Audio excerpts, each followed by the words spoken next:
ಓಂ ಸೋಮೇನ ಆದಿತ್ಯ ಬಲಿನ ಸೋಮೇನ ಪೃಥ್ವೀಮಹಿ ಅಥೋ ನಕ್ಷತ್ರಾಣಾಂ ಉಪಸ್ಥೆ ಸೋಮ ಆಹಿತಾಃ.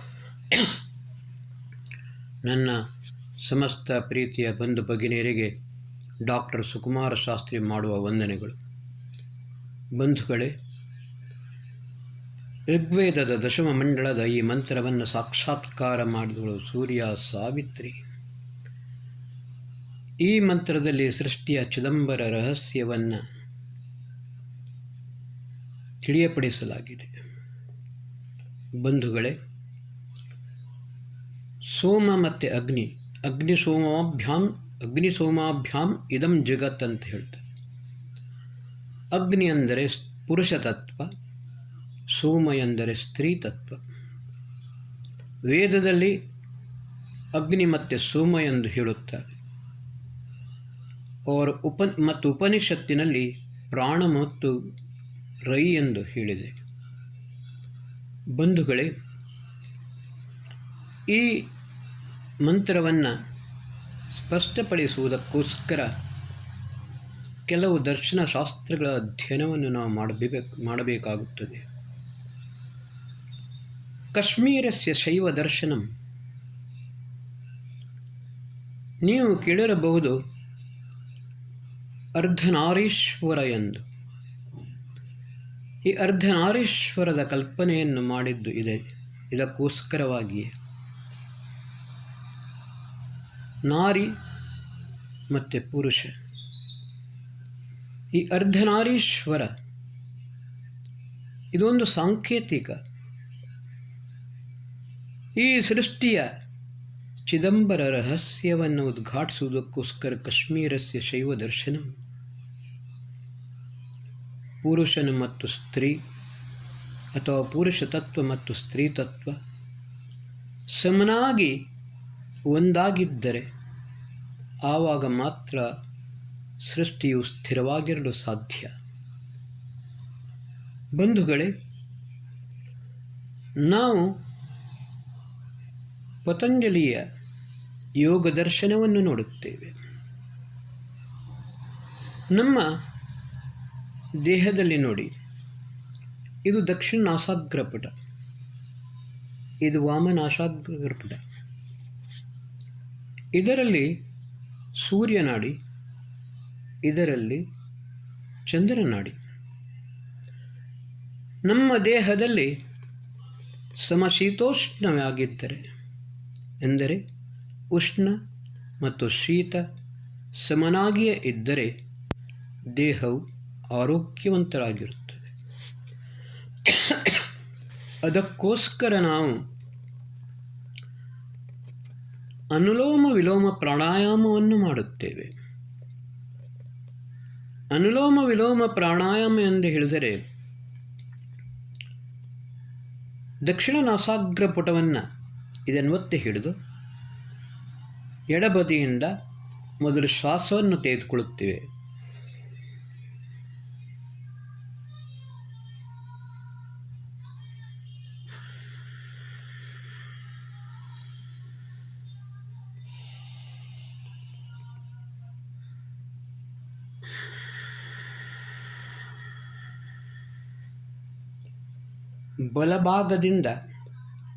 ಬಲಭಾಗವನ್ನು ಒತ್ತಿ ಹಿಡಿದು ಎಡಭಾಗದಿಂದ ಶ್ವಾಸವನ್ನು ಒಳಗೆ ಎಳೆದುಕೊಳ್ಳುತ್ತೇವೆ. ಆಮೇಲೆ ಎಡಭಾಗವನ್ನು ಒತ್ತಿ ಹಿಡಿದು ಬಲಭಾಗದಿಂದ ಶ್ವಾಸವನ್ನು ಬಿಡುತ್ತೇವೆ. ಅದರ ನಂತರ ಪುನಃ ಬಲಭಾಗದಿಂದ ಶ್ವಾಸವನ್ನು ತೆಗೆದುಕೊಂಡು ಎಡಭಾಗದಿಂದ ಶ್ವಾಸವನ್ನು ಬಿಡುತ್ತೇವೆ. ಇದಕ್ಕೆ ಅನುಲೋಮ ವಿಲೋಮ ಪ್ರಾಣಾಯಾಮ ಎಂದು ಹೇಳುತ್ತೇವೆ. 7 ರಿಂದ 21 ಸರ್ಕಲ್ ತನಕ ಇದನ್ನು ಮಾಡಿದರೆ ದೇಹವು ಆರೋಗ್ಯವಂತ ಆಗಿರುತ್ತದೆ. ನಮ್ಮ ದೇಹದಲ್ಲಿ ಸಮಶೀತೋಷ್ಣ ಇರುತ್ತದೆ. ಬಂಧುಗಳೇ, ನಮ್ಮ ಬುದ್ಧಿಮತ್ತೆಯು ಸ್ಥಿರವಾಗಿರುತ್ತದೆ. ದೇಹವು ಆರೋಗ್ಯವಾಗಿರುತ್ತದೆ. ಅದರ ನಂತರ ನಾವು ಸಾಂಖ್ಯ ದರ್ಶನವನ್ನು ನೋಡಿದರೆ ಮಹರ್ಷಿ ಕಪಿಲರು ಈ ಸೃಷ್ಟಿಯ ರಹಸ್ಯವನ್ನು ಇನ್ನೂ ಉತ್ತಮವಾದ ರೀತಿಯಲ್ಲಿ ವರ್ಣಿಸಿದ್ದಾರೆ. ಒಂದು ದೀಪ, ಆ ದೀಪದಲ್ಲಿ 3 ತತ್ವಗಳಿವೆ, 3 ವಸ್ತುಗಳಿವೆ. ಒಂದು ಎಣ್ಣೆ, ಎರಡನೆಯದು ಹತ್ತಿ, ಮೂರನೆಯದು ಅಗ್ನಿ. ಎಣ್ಣೆಯನ್ನು ಅಗ್ನಿಯ ಮೇಲೆ ಸುರಿದರೆ ಅದು ಅಗ್ನಿ ಧಗಧಗನೆ ಉರಿಯುತ್ತದೆ. ಅಗ್ನಿಯನ್ನು ಹತ್ತಿಯ ಮೇಲೆ ಹಾಕಿದರೆ ಹತ್ತಿಯು ಸುಟ್ಟು ಭಸ್ಮವಾಗುತ್ತದೆ. ಆದರೆ ನಾವು ಏನು ಮಾಡುತ್ತೇವೆ? ಹತ್ತಿಯ ಬತ್ತಿಯನ್ನು ಮಾಡುತ್ತೇವೆ. ಬತ್ತಿಯನ್ನು ಮಾಡಿಕೊಂಡು ಎಣ್ಣೆಯಲ್ಲಿ ಅದ್ದಿ ಆಮೇಲೆ ಅದಕ್ಕೆ ಅಗ್ನಿಸ್ಪರ್ಶವನ್ನು ಮಾಡುತ್ತೇವೆ. ಆವಾಗ ಅದು ಬೆಳಗುತ್ತದೆ, ಪ್ರಕಾಶವನ್ನು ಕೊಡುತ್ತದೆ. ಸೃಷ್ಟಿಯ ರಹಸ್ಯವೂ ಇದೇ ಆಗಿದೆ. ಈ ಅಗ್ನಿ ತತ್ವ ಜಾಸ್ತಿಯಾದರೆ ಇದರಲ್ಲಿ ಅತ್ಯಂತ ವಿಷಮ ಪರಿಸ್ಥಿತಿಯಾಗುತ್ತದೆ. ಸೋಮೇನ ಆದಿತ್ಯ ಬಲಿನ ಸೋಮತತ್ವ ಅಂದರೆ ಸ್ತ್ರೀ ತತ್ವ. ಇದರಿಂದ ಸೂರ್ಯನು ಬಲಶಾಲಿಯಾಗಿದ್ದಾನೆ. 400 ಕೋಟಿ ವರ್ಷಗಳಷ್ಟು ಕಾಲ ಸಮನಾಗಿ ಪ್ರಕಾಶವನ್ನು ಮತ್ತು ಶಕ್ತಿಯನ್ನು ಕೊಡುವ ಸೂರ್ಯ ಅವನು ಹೀಗೇನೆ ಪ್ರಕಾಶವನ್ನು ಕೊಡುವುದಿಲ್ಲ. ಮಂದಿರದಲ್ಲಿ ನಂದಾದೀಪವನ್ನು ಉರಿಸುತ್ತೇವೆ. ಆ ನಂದಾದೀಪದಲ್ಲಿ ನಿರಂತರವಾಗಿ ಎಣ್ಣೆಯನ್ನು ಹಾಕುತ್ತಾ ಇರುತ್ತೇವೆ. ಆ ನಿರಂತರವಾಗಿ ಎಣ್ಣೆ ಹಾಕಿದರೆ ಆ ನಂದಾದೀಪ ಸದಾಕಾಲ ಬೆಳಗುತ್ತದೆ ಇರುತ್ತದೆ. ಅದೇ ರೀತಿ ಈ ಸೋಮತತ್ವ ಸೂರ್ಯನಲ್ಲಿ ನಿರಂತರವಾಗಿ ಬೀಳುತ್ತಾ ಇರುತ್ತದೆ. ಇದು ಪರಮಾತ್ಮನ ಸೃಷ್ಟಿ.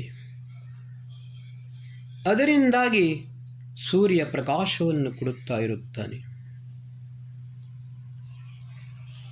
ಅದೇ ಸೋಮೇನ ಪೃಥ್ವೀಮಹಿ, ಈ ಭೂಮಿ ಸೋಮತತ್ವದಿಂದ ನಾವು ಹೇಳುತ್ತೇವೆ ಪೃಥ್ವಿ ಸಂತು ಸಸ್ಯಶಾಲಿನಿ. ಈ ಸೋಮತತ್ವದಿಂದ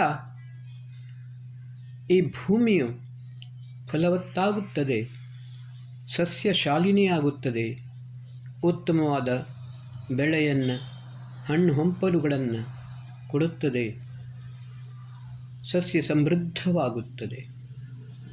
ಅದೇ ಅಗ್ನಿತತ್ವ ಪ್ರಬಲವಾದರೆ ಭೂಮಿಯು ಬರಡಾಗುತ್ತದೆ.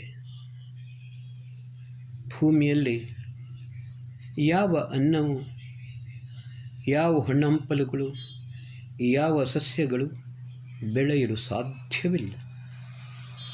ಅಥವಾ ನಕ್ಷತ್ರಾಣಾಂ ಉಪಸ್ಥೆ ಸೋಮ ಆಹಿತ, ಕೋಟ್ಯಾಂತರ ನಕ್ಷತ್ರಗಳು ದಿಗ್ದಿಗಂತಗಳಲ್ಲಿ ನಾವು ನೋಡುತ್ತೇವೆ. ನಮ್ಮ ಸೂರ್ಯ, ಯಾವ ಸೂರ್ಯನನ್ನು ನಾವು ನೋಡುತ್ತೇವೆ, ನಿಜವಾಗಿ ಅದು ಒಂದು ಸಣ್ಣ ನಕ್ಷತ್ರದ ಹಾಗೆ. ಸೂರ್ಯನಿಗಿಂತಲೂ ಮಿಗಿಲಾದ ನಕ್ಷತ್ರಗಳು ಹಲವಾರುಗಳಿವೆ. ಅದು ಬಹಳ ದೂರ ಇದ್ದ ಕಾರಣ ನಮಗೆ ಕೇವಲ ಒಂದು ಚಿಕ್ಕದಾದ ಪ್ರಕಾಶ ಮಿಂಚು ಹುಳುದಂತೆ ಕಾಣುತ್ತದೆ. ಆದರೆ ಈ ನಿರಂತರವಾಗಿ ಅದರ ಪ್ರಕಾಶವನ್ನು ನಾನು ನೋಡಬೇಕಾದರೆ ಅದರಲ್ಲಿ ಸೋಮತತ್ವ ಇರಲೇಬೇಕು. ಅದೇ ರೀತಿ ಈ ಸೃಷ್ಟಿಯಲ್ಲಿ ಸೋಮತತ್ವ, ಅಗ್ನಿತತ್ವ ಅದೇ ರೀತಿ ಪುರುಷ ತತ್ವ ಮತ್ತು ಸ್ತ್ರೀ ತತ್ವ. ಪುರುಷ ತತ್ವ ಅಗ್ನಿ ತತ್ವವು ಜಾಸ್ತಿಯಾಗಬಾರದು. ಸೂರ್ಯನ ಪ್ರಖರವಾದ ಬೆಳಕನ್ನು ಸಹಿಸಲು ಸಾಧ್ಯವಾಗುವುದಿಲ್ಲ. ಅದಕ್ಕೋಸ್ಕರ ನಾವು ಹೇಳುತ್ತೇವೆ, ಶನ್ನೋ ವಾತಃ ಪವತಾಂ ಶನ್ನಸ್ತಪತು ಸೂರ್ಯ ಶನ್ನ ಕನಿಕ್ರದದ್ದೇವ ಪರ್ಜನ್ಯೋ ಅಭಿವರ್ಷತು. ಈ ವೇದ ಮಂತ್ರದಲ್ಲಿ ಶನ್ನೋ ವಾತಃ ಪವತಾಂ, ಈ ಗಾಳಿ ಬೀಸುತ್ತದೆ, ಆದರೆ ಈ ಗಾಳಿ ನಮಗೆ ಕಲ್ಯಾಣಪ್ರದವಾಗಲಿ, ಸುಖಪ್ರದವಾಗಲಿ, ನಮ್ಮ ಆರೋಗ್ಯವನ್ನು ವೃದ್ಧಿಸುವಂತಾಗಲಿ. ಶನ್ನಸ್ತಪತು ಸೂರ್ಯ, ಈ ಸೂರ್ಯನ ಪ್ರಕಾಶ ನಮಗೆ ಉತ್ತಮವಾದ ರೀತಿಯಲ್ಲಿ ಕಲ್ಯಾಣಪ್ರದವಾಗಿರಲಿ. ನಿರಂತರವಾಗಿ ಸುಡುತ್ತಿದೆ. ಫ್ರಾನ್ಸ್, ಜರ್ಮನಿ, ಇಟಲಿ ನಾವು ನೋಡಿದ್ದೇವೆ ಇತ್ತೀಚೆಗೆ ಕೇವಲ 18-20 ಡಿಗ್ರಿ ಉಷ್ಣತೆ ಇರುವ ಆ ದೇಶಗಳಲ್ಲಿ ಈ ಸರ್ತಿ 44 ಡಿಗ್ರಿಯ ತನಕ ಆಗಿದೆ. ಪರಿಣಾಮ ಭಯಾನಕ. ಸಾವಿರಾರು ಜನರು ಸತ್ತಿದ್ದಾರೆ. ಪರಮಾತ್ಮನಲ್ಲಿ ನಾವು ಪ್ರಾರ್ಥಿಸುವುದೇ ಇದನ್ನೇ, ಭಗವಂತ, ಆ ಸೂರ್ಯನ ತಾಪವೂ ಕೂಡ ನಮ್ಮನ್ನು ಅಥವಾ ಭೂಮಿಯನ್ನು, ಪ್ರಕೃತಿಯನ್ನು ಸುಡುವಂತೆ ಆಗಬಾರದು. ಅದರ ತೀಕ್ಷ್ಣತೆ ಅಷ್ಟು ಪ್ರಖರವಾಗಿರಬಾರದು. ನಮಗೆ ಸುಖಪ್ರದವಾಗಿರಬೇಕು, ಕಲ್ಯಾಣಪ್ರದವಾಗಿರಬೇಕು. ಶನ್ನೋ ವಾತಃ ಪವತಾಂ ಶನ್ನಸ್ತಪತು ಸೂರ್ಯ ಶನ್ನಃ ಕನಿಕ್ರದದ್ದೇವ ಪರ್ಜನ್ಯೋ ಅಭಿವರ್ಷತು. ಶನ್ನಃ ಕನಿಕ್ರದದ್ದೇವ,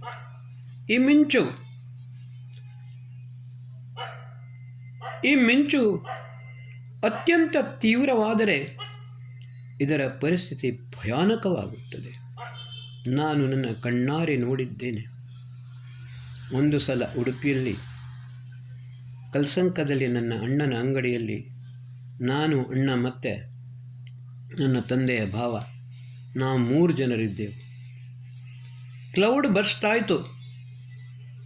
ಒಂದೇ ಸರ್ತಿ ಒಂದು ಭಯಾನಕ ಮಿಂಚು ಹೊಡೆಯಿತು. ಎದುರಿನಲ್ಲಿದ್ದ 11,000 ವೋಲ್ಟಿನ ಆ ಯಾವ ಇದಿದೆ ಅದು ಸುಟ್ಟು ಭಸ್ಮವಾಯಿತು. ಟ್ರಾನ್ಸ್ಫಾರ್ಮರ್ ಭಯಾನಕವಾಗಿತ್ತು. 14 ಜನರು ಸತ್ತಿದ್ದಾರೆ. ಕಣ್ಣಾರೆ ನೋಡಿದ್ದೇನೆ ಅದನ್ನು. ಬಂಧುಗಳೇ, ಶನ್ನಸ್ತಪತು ಸೂರ್ಯ ಶನ್ನಃ ಕನಿಕ್ರದದ್ದೇವ ಪರ್ಜನ್ಯೋ ಅಭಿವರ್ಷತು. ಮಿಂಚು ಕೂಡ ನಮಗೆ ವೃಷ್ಟಿ ಆಗಬೇಕಾದರೆ ಮಿಂಚು ಕೂಡ ಮಿಂಚಲೇಬೇಕು, ಗುಡುಗು ಆಗಲೇಬೇಕು. ಇದು ಸ್ವಾಭಾವಿಕ. ಇದನ್ನು ನಿಲ್ಲಿಸಲು ಸಾಧ್ಯವಿಲ್ಲ. ಸೃಷ್ಟಿಯ ಕ್ರಮವೇ ಹಾಗೆ. ಇದರ ರಹಸ್ಯವನ್ನು ಸಂಪೂರ್ಣವಾಗಿ ತಿಳಿದವರು ಯಾರೂ ಇಲ್ಲ. ಪರ್ಜನ್ಯೋ ಅಭಿವರ್ಷತು. ಪರ್ಜನ್ಯ ಎಂದರೆ ಮೋಡ. ಮೋಡ ನಮಗೆ ಸುಖಪ್ರದವಾದ ಮಳೆಯನ್ನು ಕೊಡಲಿ. ಆ ಮಳೆಯು ನಮಗೆ ಸುಖವನ್ನೇ ನೀಡಲಿ. ಉತ್ತಮವಾದ ಸಸ್ಯ ಸಮೃದ್ಧಿಯಾಗಲಿ ಈ ಭೂಮಿ. ವಿಪರೀತ ಅತಿವೃಷ್ಟಿಯಾಗಿ ನಾವು ನೋಡುತ್ತೇವೆ, ಅತಿವೃಷ್ಟಿಯಾಗಿ ಭಯಾನಕವಾಗಿ ಆಗುತ್ತದೆ. ಎಷ್ಟು ಅನಾಹುತಗಳಾಗುತ್ತವೆ, ಎಷ್ಟು ಸಾವು ನೋವುಗಳಾಗುತ್ತವೆ. ಇದನ್ನು ನಾವು ಹಲವು ಬಾರಿ ನೋಡಿದ್ದೇವೆ. ನಾನು ಯಾತಕ್ಕೋಸ್ಕರ ಇದನ್ನು ಹೇಳುತ್ತಾ ಇದ್ದೇನೆ ಹೇಳಿದರೆ, ಅವಶ್ಯಮೇವ ಭೋಕ್ತವ್ಯಂ ಯತ್ಕರ್ಮ ಶುಭಾಶುಭಂ ಅಂತ ಶ್ರೀಕೃಷ್ಣ ಹೇಳಿದ್ದಾನೆ. ಇವತ್ತಿನ ಸಮಯದಲ್ಲಿ ಮೊದಲು ರಷ್ಯಾ ಮತ್ತು ಉಕ್ರೇನ್ನ ಯುದ್ಧವಾಯಿತು. ಸಾವಿರಾರು ಬಾಂಬಿನ ವೃಷ್ಟಿಯನ್ನೇ ಮಾಡಿದರು. ಇವಾಗ ಇರಾನ್ ಅಮೇರಿಕಾ ಯುದ್ಧ, ಇರಾನ್ ಅಮೇರಿಕಾ ಆಮೇಲೆ ಇನ್ನಿತರ ದೇಶಗಳು. ಈ ಯುದ್ಧದಲ್ಲಿ ಸಾವಿರಾರು, ಅದಕ್ಕಿಂತಲೂ ಜಾಸ್ತಿ ಈ ಬಾಂಬಿನ ಆಗ್ನೇಯಾಸ್ತ್ರದ ವೃಷ್ಟಿಯನ್ನೇ ಮಾಡಿದ್ದಾರೆ. ಪೃಥ್ವಿ, ಜಲ, ಅಗ್ನಿ, ವಾಯು, ಆಕಾಶ, ಈ ಪಂಚಮಹಾಭೂತಗಳು ವಿಕೃತವಾಗಿವೆ. ಇದರ ಪರಿಣಾಮ ಅತ್ಯಂತ ಭಯಾನಕವಾಗುತ್ತಿದೆ. ನಾವು ಕೇವಲ ನಮಗೆ ಪೆಟ್ರೋಲ್ ಸಿಗುತ್ತಾ ಇಲ್ಲ, ಗ್ಯಾಸ್ ಸಿಗುತ್ತಾ ಇಲ್ಲ, ಅದರ ಪರಿಣಾಮವನ್ನು ಮಾತ್ರ ನೋಡುತ್ತಿದ್ದೇವೆ. ಆದರೆ ಮುಂದೆ ಆಗುವ ಅನಾಹುತಗಳು ಇದು ಎಷ್ಟು ಭಯಾನಕವಾಗುತ್ತದೆ ಎಂದು ಹೇಳಿದರೆ ಇದನ್ನು ಆಲೋಚನೆ ಮಾಡಲು ಸಾಧ್ಯವಿಲ್ಲ. ಶ್ರೀಕೃಷ್ಣ ಭಗವದ್ಗೀತೆಯಲ್ಲಿ ಹೇಳಿದ, ಯಾ ನಿಶಾ ಸರ್ವಭೂತಾನಾಂ ತಸ್ಯಾಂ ಜಾಗರ್ತಿ ಸಂಯಮಿ ಯಸ್ಯಾಂ ಜಾಗರ್ತಿ ಭೂತಾನಿ ಸಾ ನಿಶಾ ಪಶ್ಯತೋ ಮುನೇಃ. ಇದರ ಅರ್ಥವನ್ನು ಮಾಡಿಕೊಳ್ಳುವವರು ಬಹಳ ಕಡಿಮೆ. ಯಾಕೆಂದರೆ ಅವರು ವೇದವನ್ನು ಓದಲಿಲ್ಲ. ಋಗ್ವೇದದ ದಶಮ ಮಂಡಲದಲ್ಲಿ ಬರುತ್ತದೆ, ಆಘಾತ ಅಗಚ್ಛಾನುತ್ತರಾಯುಗಾನಿ ಯತ್ರ ಜಾಮಯ ಕೃಣ್ವನ್ನ ಜಾಮಿ. ಈ ಮಹಾವಿನಾಶ ಅದನ್ನೇ ಶ್ರೀಕೃಷ್ಣ ಭಗವದ್ಗೀತೆ ಹೇಳಿದ್ದು, ಯಸ್ಯಾಂ ಜಾಗರ್ತಿ ಭೂತಾನಿ ಸಾ ನಿಶಾ ಪಶ್ಯತೋ ಮುನೇಃ. ಆ ಮಹಾವಿನಾಶದ ರಾತ್ರಿಯನ್ನು ನಾನು ನೋಡುತ್ತಿದ್ದೇನೆ. ಪರಿಣಾಮ ಭಯಾನಕ. 3 ಅನಾಹುತಗಳು ನಾಸ್ಟ್ರಾಡಾಮಸ್ ಕೂಡ ಬರೆದಿದ್ದಾನೆ. ಹಲವಾರು ಭೂಕಂಪಗಳಾಗಿವೆ, ಆಗುತ್ತಲೇ ಇವೆ. ಜ್ವಾಲಾಮುಖಿಗಳು ಒಡೆಯುತ್ತಲೇ ಇವೆ. ಬಂಧುಗಳೇ, ಇನ್ನೊಂದು ಭಯಾನಕ ಭೂಕಂಪ, ಹಿಮಾಲಯನ್ ಅರ್ಥಕ್ವೇಕ್. ಎರಡನೆಯದು ತೃತೀಯ ವಿಶ್ವಯುದ್ಧ. ನಾಸ್ಟ್ರಾಡಾಮಸ್ ಬರೆದಿದ್ದಾನೆ, third world war between Muslims and Christians, 200 crores people will die. ಮಹಾವಿನಾಶ. 150 ದೇಶದ 1500 ವಿಜ್ಞಾನಿಗಳು ಕೆಲವು ವರ್ಷಗಳ ಹಿಂದೆ ಹೇಳಿದ್ದಾರೆ. ಮೊದಲನೆಯ ಭವಿಷ್ಯ 1984ರಲ್ಲಿ ಹೇಳಿದ್ದು. ಎರಡನೆಯ ಭವಿಷ್ಯ ಅವರು 10 ವರ್ಷದ ಮೊದಲು ಹೇಳಿದ್ದು. ಮೂರನೆಯ ಭವಿಷ್ಯ ಬಾರಿ ಹೇಳಲು ನಾವು ಜೀವಂತವಾಗಿರುವುದಿಲ್ಲ. ಆದರೆ ಪರಿಣಾಮ ಎಷ್ಟು ಭಯಾನಕ ಇದು ನಾವು ವರ್ಣಿಸಲು ಸಾಧ್ಯವಿಲ್ಲ. ನಮಗೆ ನಿರಂತರ ಎಚ್ಚರಿಕೆಯನ್ನು ಕೊಟ್ಟರೂ ಕೂಡ ಮನುಷ್ಯನು ಪುನಃ ವಿನಾಶದ ಕಡೆಗೆ ಹೋಗುತ್ತಾನೆ ಇದ್ದಾನೆ. ಬಂಧುಗಳೇ, 50 ಕೋಟಿ, 100 ಕೋಟಿ, 200 ಕೋಟಿ, ಎಷ್ಟು ಸಾವುಗಳಾಗಬಹುದು? ಇದರ ಒಂದು ನಿಖರವಾದ ಲೆಕ್ಕ ಇಲ್ಲ. ಮೊದಲು 75 big cities of the world will come under the water within 75 years ಅಂತ 84ರಲ್ಲಿ ಹೇಳಿದರು. ಆಮೇಲೆ UNO ಯಾವಾಗ 150 ದೇಶದ 1500 ವಿಜ್ಞಾನಿಗಳು ಹೇಳಿದರು. ಇದು 10 ವರ್ಷ ಪ್ರೀಪೋನ್ ಆಗಿದೆ. 75 ಅಲ್ಲ, 65, ಮೇ ಬಿ ಇಟ್ ಈಸ್ 60. ಅವರು ಹೇಳಿದ ಭವಿಷ್ಯವಾಣಿ, UNO ಹೇಳಿದ ಎಚ್ಚರಿಕೆ, ಅದರ ಪ್ರಕಾರ ಸಂಭವತಃ ನಮ್ಮ ಅಂತಿಮ ಸಂವತ್ಸರ 60ನೇ ಸಂವತ್ಸರ 60ನೇ ಸಂವತ್ಸರದಲ್ಲಿ ಆರಂಭವಾಗುತ್ತದೆ ಮಹಾವಿನಾಶ. ಈಗಾಗಲೇ ಆರಂಭವಾಗಿದೆ. ಆ ಸಮಯದಲ್ಲಿ ಇನ್ನು ಏನೇನು ಆಗುತ್ತದೆಯೋ ಗೊತ್ತಿಲ್ಲ. ಯಾವ ರೀತಿ ಸೃಷ್ಟಿಯನ್ನು ರಕ್ಷಣೆ ಮಾಡೋದು ಸಾಧ್ಯ? ಯಜ್ಞದಿಂದ ಸತ್ಯಂ ಬೃಹತ್ ಋತಂ ಉಗ್ರಂ ದೀಕ್ಷಾ ತಪೋ ಬ್ರಹ್ಮಯಜ್ಞ ಪೃಥ್ವೀಂ ಧಾರಯಂತಿ. ಈ ಸೃಷ್ಟಿಯನ್ನು, ಈ ಪೃಥ್ವಿಯನ್ನು ಧಾರಣೆ ಮಾಡುವ ತತ್ವಗಳು ಯಾವುವು? ಒಂದು ಸತ್ಯ. ಸತ್ಯಂ ಬೃಹತ್, ಸತ್ಯ ಅತ್ಯಂತ ವ್ಯಾಪಕವಾದದು. ಸತ್ಯೇನ ಉತ್ತಭಿತಾ ಭೂಮಿ ಎಂದು ಹೇಳುತ್ತದೆ ವೇದ. ಸೂರ್ಯೇಣ ಉತ್ತಭಿತಾ ದ್ಯೌ.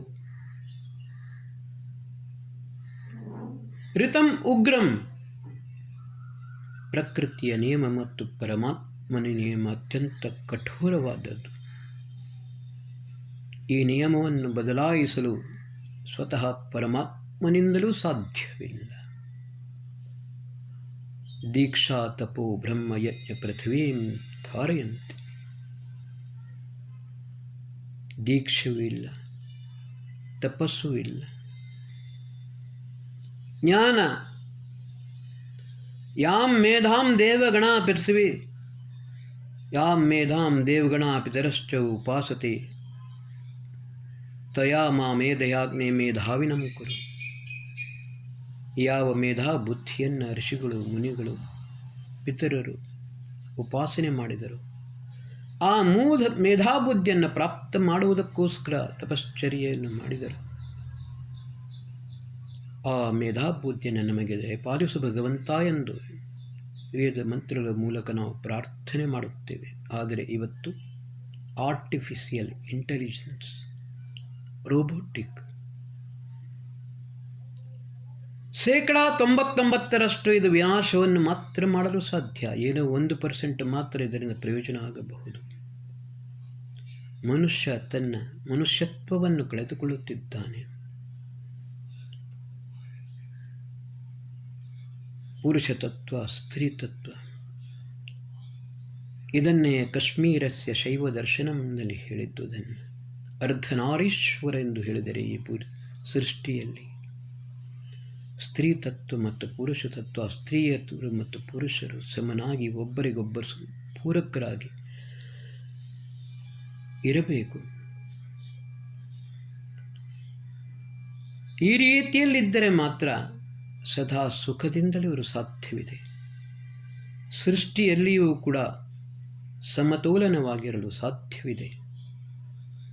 ಆದರೆ ಈ ಯುದ್ಧ ಪಂಚಮಹಾಭೂತಗಳನ್ನೇ ವಿಕೃತವನ್ನಾಗಿ ಮಾಡುತ್ತಿರುವ ಯುದ್ಧ. ನಾನು ಡಿಸೆಂಬರ್ನ ಅಂತಿಮ ವಾರದಲ್ಲಿಯೇ ನನ್ನ ಒಂದು ಎಪಿಸೋಡ್ನಲ್ಲಿ ಹೇಳಿದೆ, ಈ ಮುಂದೆ ಬರುವ ಒಂದು ಪರಾಭವ ಸಂವತ್ಸರ. ಇದು ಪರಾಭವ ಅಲ್ಲ, ಎಲ್ಲ ರೀತಿಯಲ್ಲಿ ಪರಾಜಯ. ಅಸುರರು ಭಯಾನಕವಾಗಿ ವಿಜೃಂಭಿಸುತ್ತಾರೆ. ಇನ್ನೂ ಕೂಡ ಮುಂದುವರಿಯುತ್ತಲೇ ಇರುತ್ತಾರೆ. ಮನುಷ್ಯ ನಿರ್ವೀರ್ಯನಾಗುತ್ತಿದ್ದಾನೆ.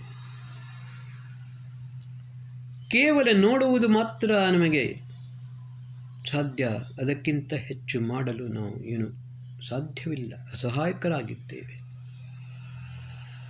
ಇಂತಹ ಪರಿಸ್ಥಿತಿಯಲ್ಲಿ ನಾವು ಪರಮಾತ್ಮನಲ್ಲಿ ಪ್ರಾರ್ಥನೆ, ಅದರೊಟ್ಟಿಗೆ ಯಜ್ಞ ಯಾಗಗಳನ್ನು ನಿರಂತರವಾಗಿ ಮಾಡಬೇಕು. ಪ್ರತಿಯೊಂದು ಮನೆಯಲ್ಲಿಯೂ ಕೂಡ ನಿತ್ಯ ಅಗ್ನಿಹೋತ್ರವನ್ನು ಮಾಡಿಡುತ್ತಾರೆ. ಸೂರ್ಯೋದಯದ ಸಮಯದಲ್ಲಿ ಸೂರ್ಯಾಯ ಸ್ವಾಹ ಸೂರ್ಯಾಯ ಇದನ್ನಮಮ, ಪ್ರಜಾಪತೆ ಸ್ವಾಹ ಪ್ರಜಾಪತೆ ಇದನ್ನಮಮ. ಈ ವರ್ಷ ಸೂಪರ್ ಅಲ್ನಿನೋ ಅಂತ ಹೇಳಿಕೊಂಡು ಏನೇನೋ ಆಗುತ್ತಾ ಇದೆ. ಇದರ ಪರಿಣಾಮವನ್ನು ಕೂಡ ನಾವು ನೋಡುತ್ತಾ ಇದ್ದೇವೆ. ಆದರೆ ನಿತ್ಯ ಅಗ್ನಿಹೋತ್ರವನ್ನು ಮಾಡುವವರ ಹತ್ರ ಒಂದು ನಾನು ಹೇಳುತ್ತಿದ್ದೇನೆ, ಒಂದು ಮಂತ್ರವನ್ನು ಇದನ್ನು ಕೂಡ ಹೇಳಿ. ಶನ್ನೋ ವಾತಃ ಪವತಾಂ ಶನ್ನಸ್ತಪತು ಸೂರ್ಯ ಶನ್ನ ಕನಿಕ್ರದ ದೇವ ಪರ್ಜನ್ಯೋ ಅಭಿವರ್ಷತು. ಇದು ಈ ಮಂತ್ರವನ್ನು ಹೇಳಿಕೊಂಡು ಭಗವಂತನಲ್ಲಿ ಪ್ರಾರ್ಥಿಸೋಣ. ಭಗವಂತ ಈ ಸೃಷ್ಟಿಯ ಸಂರಕ್ಷಣೆಯನ್ನು ಮಾಡು. ನಾವು ಗಣಪತಿ ಹೋಮವನ್ನು ಮಾಡುತ್ತೇವೆ. ಜಾತಕರ್ಮ ಸಂಸ್ಕಾರದಲ್ಲಿ ತಂದೆ ಮಗುವಿಗೆ ಹೇಳುತ್ತಾನೆ, ಭೂಸ್ತ್ವೈದದಾಮಿ ಭುವಸ್ತ್ವೈದದಾಮಿ ಸ್ವಸ್ತ್ವೈದದಾಮಿ. ಭೂ ಅಂತೇಳಿದರೆ ಭೂ ರೀತಿ ಅಯಂ ಲೋಕ, ಈ ಪೃಥ್ವಿ ಲೋಕದ ಜ್ಞಾನವನ್ನು ನಿನಗೆ ಕೊಡುತ್ತೇನೆ. ಇದರ ಜ್ಞಾನವನ್ನು ಪಡೆದು ರಕ್ಷಣೆಯನ್ನು ಮಾಡಬೇಕು. ಭುವಸ್ತ್ವೈದದಾಮಿ, ಈ ಅಂತರಿಕ್ಷದ ಜ್ಞಾನವನ್ನು ಕೊಡುತ್ತಿದ್ದೇನೆ. ಇದರ ಜ್ಞಾನವನ್ನು ಪಡೆದುಕೊಂಡು ಇದರ ರಕ್ಷಣೆಯನ್ನು ಮಾಡಬೇಕು. ಸ್ವಸ್ತ್ವೈದದಾಮಿ, ದ್ಯುಲೋಕದ ಜ್ಞಾನವನ್ನು ಕೊಡುತ್ತೇನೆ. ಇದರ ಜ್ಞಾನವನ್ನು ಪಡೆದುಕೊಂಡು ದ್ಯುಲೋಕದ ರಕ್ಷಣೆಯನ್ನು ಮಾಡಬೇಕು. 84 ಲಕ್ಷಣ ಯೋನಿಗಳಲ್ಲಿ ಕೇವಲ ಮನುಷ್ಯನಿಗೆ ಮಾತ್ರ ಈ ಬುದ್ಧಿ, ಜ್ಞಾನ, ವಿವೇಕ ಇರುವಂಥದ್ದು. ಪರಮಾತ್ಮ ವೇದಗಳಲ್ಲಿ ಸಂಪೂರ್ಣ ಜ್ಞಾನವನ್ನು ಕೊಟ್ಟಿದ್ದಾನೆ. ಇದನ್ನು ನಾವು ಸರಿಯಾಗಿ ಅರ್ಥ ಮಾಡಿಕೊಳ್ಳಬೇಕು. ಯಾವಾಗ ನಾವು ಕಿಂಕರ್ತವ್ಯ ವಿಮೂಢರಾಗುತ್ತೇವೆ ಆಗ ಗಣಪತಿ ಹೋಮ ಮಾಡುತ್ತೇವೆ.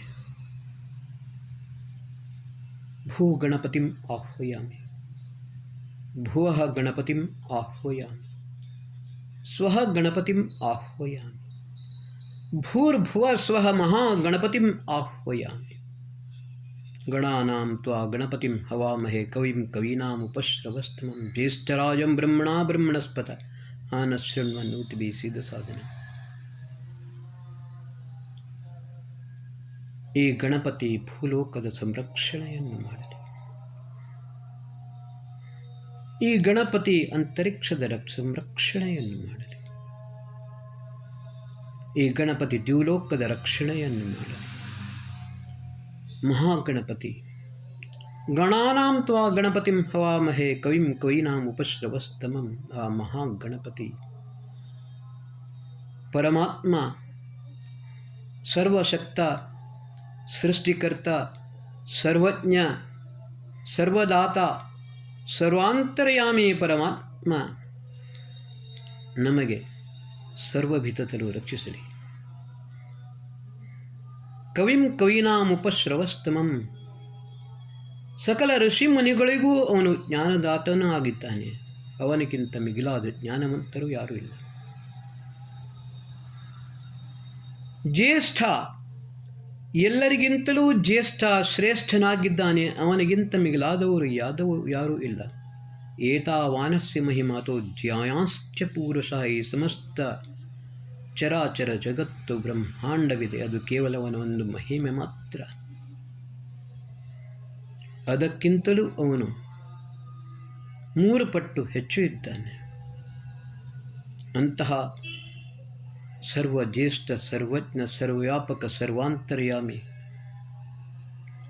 ಆ ಮಹಾಗಣಪತಿ ಆನಶೃಣ್ವನ್ನೋತಿ ಬೀಸಿದ ಸಾಧನೆಂಬ ಪ್ರಾರ್ಥನೆಯನ್ನು ಕೇಳಿಕೊಂಡು ನಮ್ಮ ಅಂತಃಕರಣದಲ್ಲಿ ಸದಾಕಾಲ ನಿವಾಸ ಮಾಡಲಿ. ಭೂಮಿಯಲ್ಲಿ, ಅಂತರಿಕ್ಷದಲ್ಲಿ, ದ್ಯುಲೋಕದಲ್ಲಿ, ಪ್ರತಿಯೊಂದು ಕಣಕಣದಲ್ಲಿಯೂ ಆ ಮಹಾಗಣಪತಿ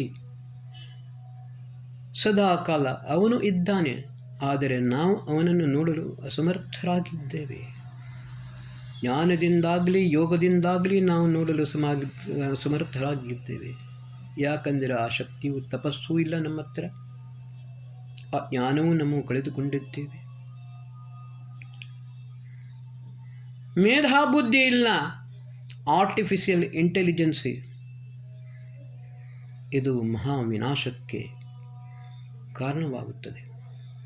ಕನ್ಸ್ಟ್ರಕ್ಟಿವ್ ಮೈಂಡ್ ಇಲ್ಲ, ಎಲ್ಲವೂ ಡಿಸ್ಟ್ರಕ್ಟಿವ್. ವಿಜ್ಞಾನ ಎಂದು ಹೇಳಿದರೆ ವಿಶೇಷ ಜ್ಞಾನ ಎಂದು ಹೇಳಲಾಗುತ್ತಿತ್ತು. ಋಗ್ವೇದ ಜ್ಞಾನಕಾಂಡ, ಯಜುರ್ವೇದ ಕರ್ಮಕಾಂಡ, ಸಾಮವೇದ ಉಪಾಸನಾಕಾಂಡ, ಅಥರ್ವವೇದ ವಿಜ್ಞಾನಕಾಂಡ. ಸಂಪೂರ್ಣ ಜ್ಞಾನ ವಿಜ್ಞಾನವನ್ನು 4 ವೇದಗಳಲ್ಲಿ ಹೇಳಿದ್ದೇವೆ. ಇವತ್ತಿನ ದಿವಸ ವಿಜ್ಞಾನ ಎಂದರೆ ಹೇಳಿದರೆ ಒಂದು ಸೈನ್ಸ್ ಅಂತ ಹೇಳಿದ್ದಾರೆ.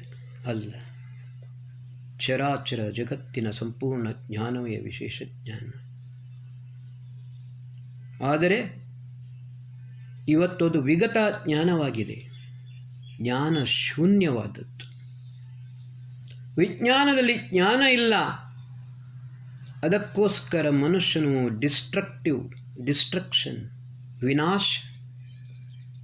ಈಗಂತೂ ಮಹಾ ವಿನಾಶದ ಕಡೆಗೆ ಹೋಗುತ್ತಲೇ ನಿರಂತರವಾಗಿ ಇದ್ದಾನೆ. ನಾವು ಪರಮಾತ್ಮನಲ್ಲಿ ಪ್ರಾರ್ಥಿಸೋಣ.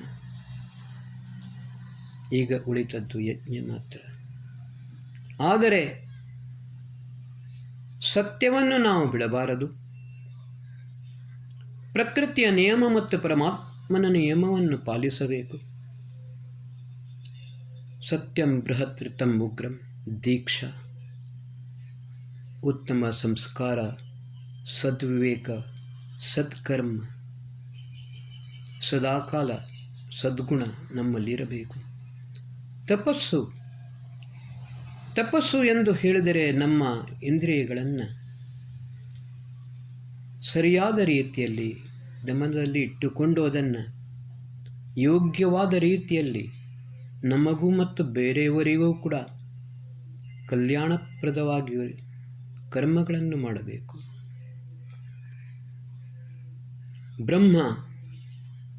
ಬ್ರಹ್ಮ ಎಂದರೆ ಪರಮಾತ್ಮನೂ ಆಗ್ತಾನೆ, ಬ್ರಹ್ಮ ಜ್ಞಾನವೂ ಕೂಡ.